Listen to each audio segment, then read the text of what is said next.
President Trump has suggested he will send National Guard troops to Chicago, saying we're going in when asked about a possible deployment.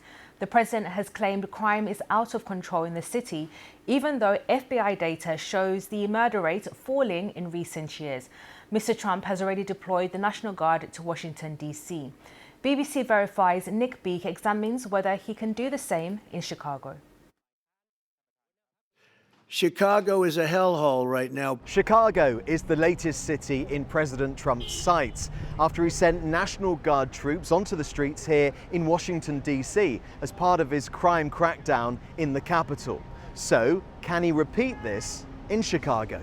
It is not straightforward. Remember, D.C. is not a U.S. state, which meant the president was able to deploy troops immediately after declaring a crime emergency. And for weeks they've been patrolling mainly tourist hotspots. At first they were unarmed, now they carry weapons, but they've also been seen picking up rubbish, gardening, posing for photos, among other things.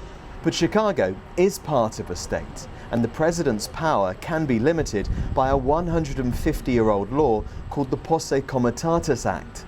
This says you cannot generally use federal troops for domestic policing under normal circumstances. Trump argues these are not normal times and claimed this when he sent federal troops to Los Angeles earlier in the year after protests. But a federal court has since ruled that deployment unlawful and has blocked the Trump administration from using the military to fight crime in the state of California. Already, the rumor mill has started about possible troop deployments to Chicago. This video, viewed more than 2 million times, claims to show military vehicles on the move, but it's actually 3 months old footage of tanks being transported for a parade in DC.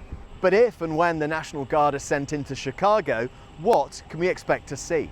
You could see National Guard essentially in a supporting role and helping like ICE agents, federal immigration agents. And so maybe you're providing transportation, maybe you're providing equipment, but you're not the ones actually trying to control traffic, control crowds, perform arrests. Trump claims crime is out of control in Chicago and has highlighted the number of fatal shootings in the city over the Labor Day weekend. However, Chicago's homicide rate, after a spike in 2020, has been coming down in recent years. Trump has repeatedly said that state authorities should ask for his assistance, but the Democratic governor of Illinois has rebuffed this, warning people in Chicago to be vigilant for whatever comes next. We've asked for the public to be ready with your iPhone and any way that you can to record what's going on in their neighborhoods by ICE. And Democrats say they will fight any deployment of the National Guard in the courts.